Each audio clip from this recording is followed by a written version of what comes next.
जवळजवळ 18 सोसायट्या आणि काही प्लॉट्स घेऊन लोकांना फ्लॅट देतो, कमी दरात देतो, अशा पद्धतीनं लोकांच्याकडून इन्व्हेस्टमेंट घेतलेली आहे. परंतु अजून बिल्डिंगचं कामच नाही. 2 ते 3 हजार कोटी रुपये हे इन्व्हेस्टर कडून गोळा केलेले आहेत. नई बॉम्बे में सिडको टेंडर प्लॉट पे हम काम कर रहे, सोसाइटी प्लॉट है, कुछ हमारे बिल्डर प्लॉट है और उसके ऊपर टाइटल क्लियर के हिसाब से हमारा काम चालू है.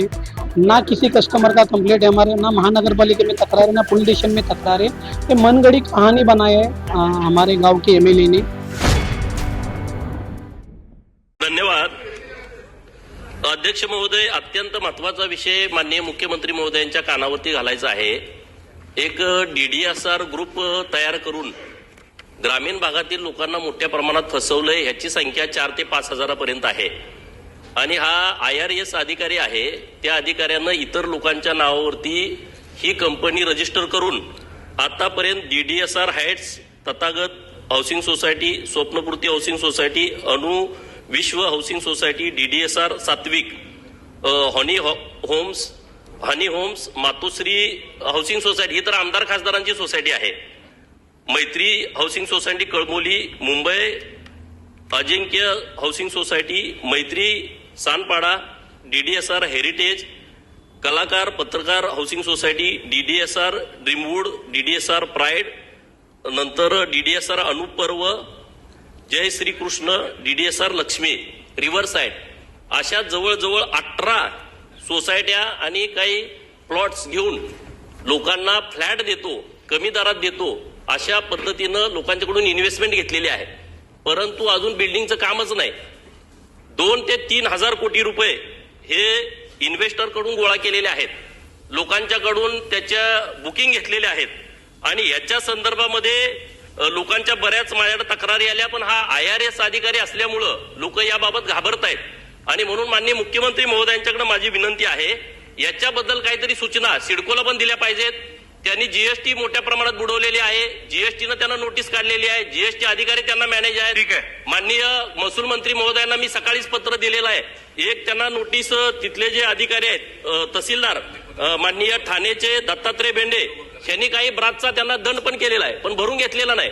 हे सगळं प्रकरण हे 2000 कोटीच्या वर जातंय आणि तो एक जो त्यांना फाईट पैसे करून देतोय जीवनदास KP बाई म्हणून, ह्या लोकांनी 2000 कोटी त्यांना वाईट करून दिलेले आहेत. लोकांची फसवणूक आहे. 2025 ला 2026 ला फ्लॅट त्यांना ताब्यात देतो म्हटले होते, एकालाही फ्लॅट ताब्यात दिलेला नाही. माननीय मुख्यमंत्री महोदय, मला वेळेचं बंधन आहे माहित आहे, परंतु आपण योग्य अधिकाऱ्यांना याच्याबद्दलच्या सूचना द्या. माझ्याकडे इन्व्हेस्टर बुकिंग करणाऱ्या सगळ्या लोकांची यादी आहे. गोपीचंद पडळकरजींनी आता जी माहिती सभागृहात मांडली आहे ती गंभीर दिसून येत आहे. त्यामुळे शासनाने दखल घेऊन योग्य कारवाई करावी. सन्माननीय गोपीचंद पडळकरांनी अतिशय गंभीर अशा प्रकारची माहिती या सभागृहात दिली आहे.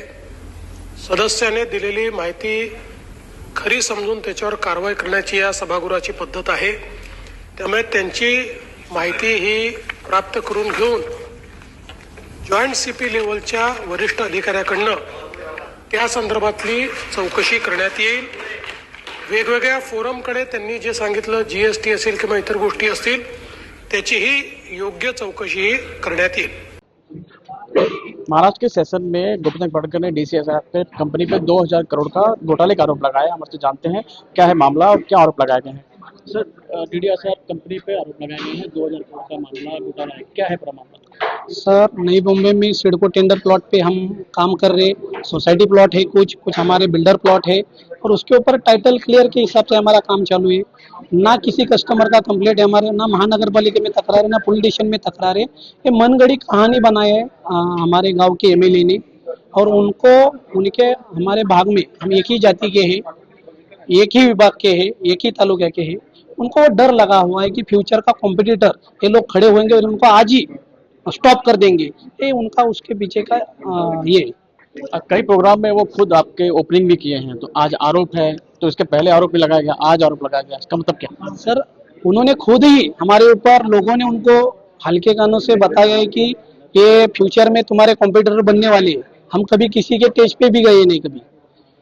उनको डर लगा हुआ है कि जो चाहता वर्ग है, जो IRS ऑफिसर है, राहुल हजारे है, उनका जो चाहता वर्ग है वो सबसे ज्यादा है तालुका में, और उनको एक आशा है कि ये यंग उद्योजक और ऑफिसर कुछ तो हमारे लिए करेंगे, इसलिए वो लोग हमारे पीछे आते हैं। परंतु हमने कभी उसका पॉलिटिशियन अर्थ नहीं निकाला, पर इन्होंने बहुत बार इनको समझाने के बाद भी इन्होंने कुछ नहीं किया।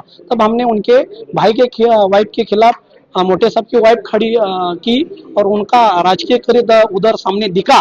उनकी जिला परिषद चली गई, पंचायत समिति चली गई, जो उनके 10-15 साल के उनके साथ थी, वो सब गिर गया। उसके लिए उनका करियर खराब हो रहा है। तो मेरा लोगों में, गांव के कस्टमरों ने इनके बिजनेस में बर्बाद करने के लिए ये बना हुई मनगढ़ी कहानी है। हालांकि इस पूरे मामले की जांच की बात कही गई है, विधानसभा अध्यक्ष तरफ से कही गई है कि पूरे मामले की जांच की जाएगी। जांच में आपको क्या लगता है कि जो वादे किए गए हैं, जो आरोप लगाए गए हैं, उसमें कितना सत्य होगा? सर, सब मुख्यमंत्री महोदय ने जो सब आदेश दिए हुए, हम उनका आदर करते हुए देवेंद्र फडणवीस साहब ने जो ऑफिसर बिठाएंगे, उनको सब डॉक्यूमेंट देने के लिए तैयार है। सब GST सब डॉक्यूमेंट देखने दो, देखने के बाद हमें भी CM साहब से मिलना है और ये सब डॉक्यूमेंट उनको भी दिखाना है। देवेंद्र फडणवीस साहब है, फिर एकनाथ शिंदे साहब है, बावनकुळे साहब है, सबको दिखाना है। और देखने के बाद रिपोर्ट क्या आएगा आपको सब देखने को मिलेगा। ऑलरेडी अधिवेशन में सब चला गया, इन्होंने मांगा था लेखी भी, इसलिए वो कुछ होने वाला नहीं उनको मालूम, इसीलिए पत्रकार परिषद लेके बदनाम करने के लिए सब बनाई मनगढ़ी कहानी है। जिस तरह से जांच किए जाएंगे, जांच में दूध का दूध पानी का पानी होगा, तो लेकिन लगता है कि आपको इस पे राजनीतिक प्रेशर बनाए जा रहे हैं या आपका छवि खराब करने के लिए, ऐसा कुछ हो सकता है? सर, ऐसा मुझे तो नहीं लग रहा है, और ऐसा आगे होगा तो मैं आपको बताऊंगा। हालांकि इस पूरे मामले की अब जांच की कही गई है। देखें जांच में जो आरोप लगाए गए हैं वो कितना साबित होता है। संजय सोनी, टाइम्स नाउ, नई मुंबई।